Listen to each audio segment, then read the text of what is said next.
Hey there everyone, it is Irene Lyon here. Welcome to this video, to this channel, and to this world of healing trauma, nervous system health, and all things neuroplasticity. And today I'm going to answer a question that was within another Q&A, or within a Q&A I did a little while back, I should say. Here on this YouTube channel, I will pop up that exact Q&A where I saw this comment come through, but I did not have a chance to answer it. And so here is that question. The person says or writes, could you elaborate on what you mean when you say the stress organs? You have mentioned the kidney-adrenal connection in other videos. Could you say a bit more about that? I certainly can. So one thing to know about the work that I do is obviously we're learning here, there's education, there's a whole other section involved with practice. Now, when I was a practitioner working one-on-one with people, I would have people come to my office, I would work with them, often hands-on. So sometimes there's this thought that with trauma therapy, it's all about thinking and talking and going back into the memories to the old traumas and reliving them and all that jazz. I'll leave that for another video. But the way that myself and my colleagues work, especially the ones trained in somatic experiencing and somatic practice, the work of Peter Levine and Kathy Kane respectively, is we work a lot with the body.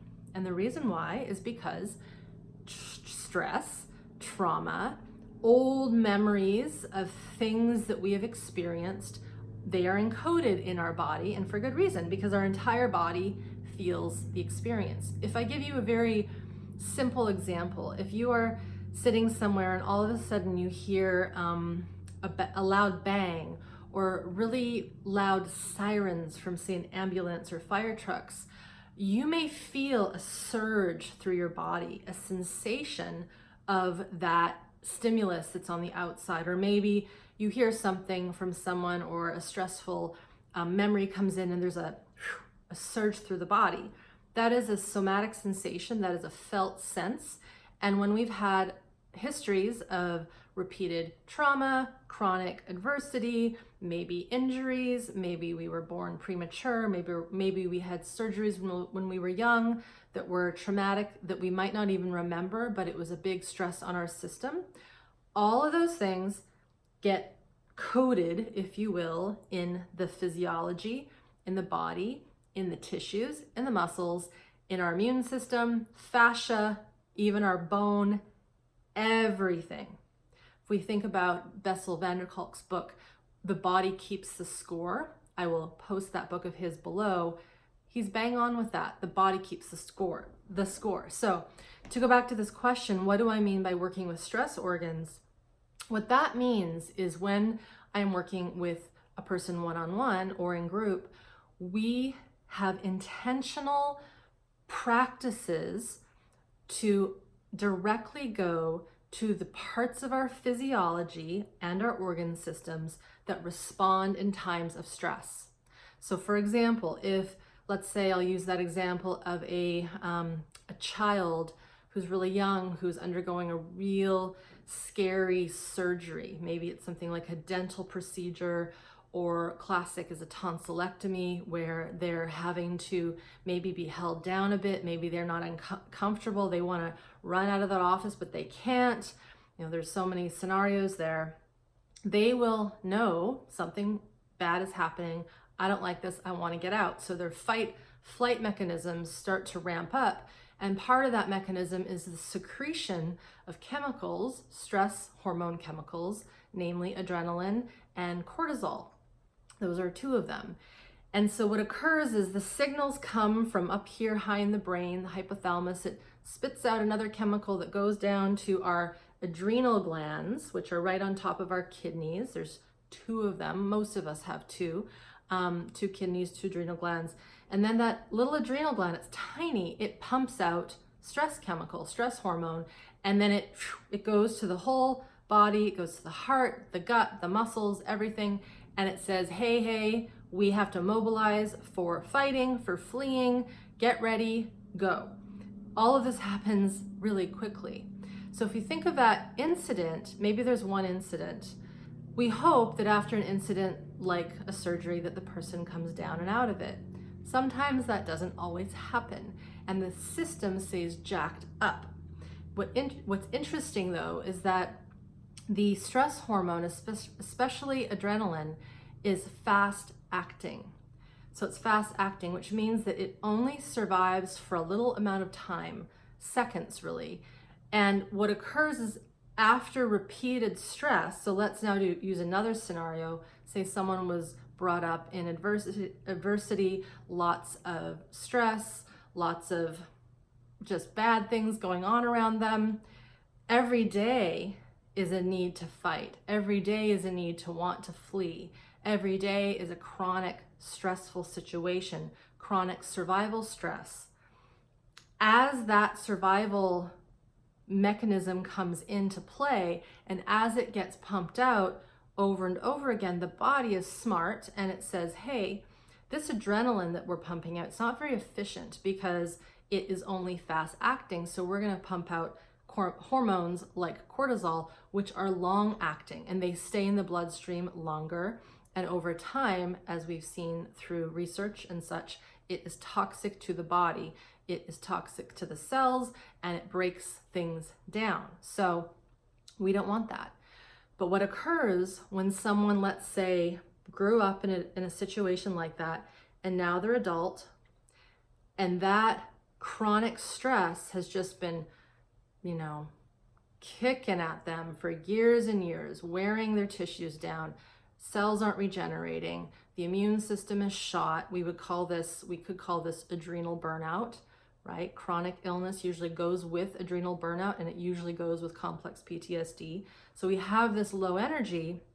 Basically, those kidneys and adrenals, and the adrenals especially, are completely wiped out.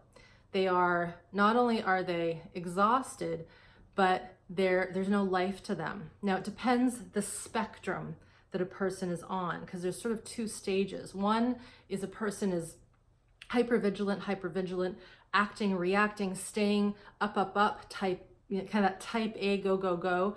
It's a protective mechanism to not feel what's going on, to not sense all the scaries that are happening inside. So if we're going, there'll be a moment where that going is like, no more. The body will literally say no, to borrow Gabor Mate's book, When the Body Says No. The body says, no way, we can't keep going at this high-paced level. We're gonna just shut you down. We're not gonna give you any more adrenaline, any more cortisol, flatline you. And a lot of folks who are in this situation living with chronic illnesses there is that kind of flatline effect to the cortisol levels. They are supposed to have nice flux during the day, and when we've just been pumping out over and over, it's flatline. So I'm telling you this because I need to provide some context. So imagine a person that has gone through that spectrum, their system is shot, they know that there's a lot of fear, a lot of trauma that has not been resolved, that has not been healed, that is still within the physiological system. We work then directly with not touching necessarily the stress organs of the kidneys and adrenals, but bringing intention to them. If I'm working with someone one-on-one, we literally back here will take hands, I will take my hand and I will put it in that kind of lower back area between the ribs and the lower back on one of the sides, and offer support. And it's really boring work to watch from the outside, kind of like watching paint dry. You're literally sitting there, the person is often laying on the table, a massage table, or they could be sitting up in a chair, and you're just hanging with that, I call it kidney-adrenal area, kidney-adrenal interface. And what's interesting is that with a safe, supportive intention from the practitioner, over time, and everyone's going to be a little different, that little kidney and that little adrenal starts to wake up a little bit. Imagine a dried out raisin that's all shriveled, right? And just kind of shriveled. They're kind of like that. They dry up, they kind of shrivel, they become tired. And what we want to do, it's as if we're injecting each time we go into a session, each time my students do what I would call a neurosensory exercise, guiding them through the kidney adrenals, we are giving them a little shot of energy, a little shot of juice. We're trying to plump them back up with good juice, good nectar. And what might happen for many is, and again, it depends on the severity of the upbringing, trauma, etc. Nothing might happen for a little while. Nothing might not happen for 6 weeks, for 6 months. And someone might be saying, if you're listening to this, well, then what's the point? That's the point. If you go into Norman Doidge's books on neuroplasticity, I will link those below also. He will talk to doctors and scientists and neuroscientists who do work at this level of the brain and the nervous system, reteaching people how to relearn movements, how to decouple pain signals that are intense from things like severe burns and severe injuries. Nothing happens right away, but what's happening is you are laying down what we like to call the request of ease, the request of safety, the request of, you don't have to do it all. That's often what we feel in a person's system when they've been running, literally away from the adversity that they were maybe stuck in when they were young. So we are laying down the request, telling the person, you don't have to do it all. You don't have to do it all. We're here. Things are safe. You can chill out. And believe it or not, if a person sticks with the work, and that's what Norman Doidge said in one of his books, The Brain's Way of Healing, many people give up too soon because they don't see a change in the first 3 months or the first 6 months. And that can be frustrating. It's kind of like losing excess body weight or getting fit when you've had no fitness. You're not going to be able to run a marathon in a week. It takes time because you need to, if I use that example, and I will for a second, you can't just run a marathon out the door. You need to build up the bone the bone density, the tendons, the ligaments, the muscles have to get strength again, or else you injure yourself. The cardiovascular system has to build a more robust blood supply. The oxygen has to get carried to the cells, all those things, so that eventually you can maybe run a marathon. So working with the stress organs and working with a system that has been fried from the beginning takes time. I can't stress that enough. I know I'm sounding like a broken record, but too many folks that I have seen quit before they get ahead. And we have to see this long-term, long view mentality. So we would work with those stress organs, the kidney adrenals, either one-on-one through that touch, or my students in my programs, Smart Body, Smart Mind, that's where I teach this. We are doing, I like to call them, as I said, neurosensory exercises to go right to the kidney adrenals. We also work, the other stress organs would be considered the gut, believe it or not, so the viscera, because when we're really, really wee and little, and we're not even sure that there's a threat, but we know something is happening that isn't quite right, our gut is actually our first brain. And the gut sends information up to the brain. If you ever think about it, I've got this gut feeling, or kids, I have a tummy ache, something doesn't feel right. It's often not because they've eaten something, it's because they're nervous. They feel it in their tummy. And so our tummy or our gut is another stress organ. Obviously, there's lots of organs in there for digestion, but this ability to tune into the gut, to tune into all of this viscera, the liver, obviously the kidneys, the pancreas, the spleen, the reproductive organs, everything, that is an area that can carry stress and carry chronic tension. And so another way that we work with the stress organs is to bring touch to this area. It's not about manipulation. It is not visceral massage. It's not Reiki. It's nothing like that. It's having a very direct intention to talk to the stress physiology, the patterns of fear, to literally say over and over and over again, we are safe. It's okay. No, you might be freaking out, but we're here. We're just chilling, and giving that instruction over and over and over again. The other stress organ that we also work with in my programs and in private practice would be the brainstem. You can even take your hand and feel the back of the skull where the brain goes into the spinal cord. There's a little area called the brainstem. Very important area of our body. Everyone knows that if we have an injury at that brainstem level, that upper neck C-spine, that can lead to paralysis.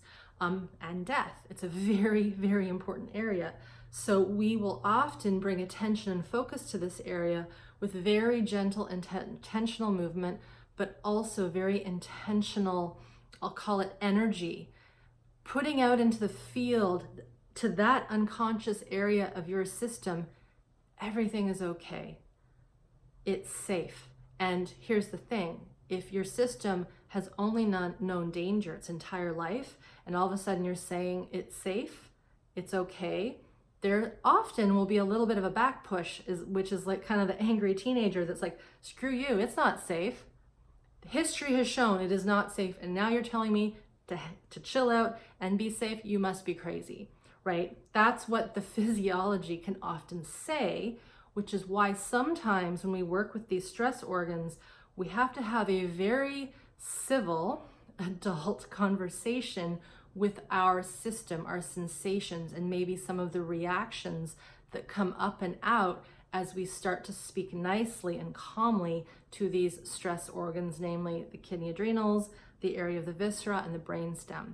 So as I mentioned, I would work with people in private practice at this level through touch, guiding them, having them tell me what is happening. We track their stress physiology. They might not start to feel an increase in arousal when the system's saying, screw you, we don't want to come down, and we just hang out with it. We hang out with it and we're like, okay, we understand why you don't want to come down, and that's okay, and we're just going to hang out here anyway. Kind of like dealing with a kid that is having a tantrum. We're not going to try to stop the tantrum. We're just going to stay there, contain it, be with them, let them know they're safe, and eventually it comes down if we give them the space to act out what they need to act out. If we try to suppress it, that's not so great. So that would be one-on-one. And then of course, in my programs, when I work with my students, they are getting audio versions of me talking them through these guided neurosensory exercises so they can work directly with their own stress organs. Okay, that was a lot. Hopefully that answers that question. When I talk about the stress organs, that's what I mean. It's not just one, it's this whole system and how the whole system reacts to the environment and to past environmental circumstances that are still living in the body. Okie doke. Thank you so much for watching this video and being here, and we will see you next time.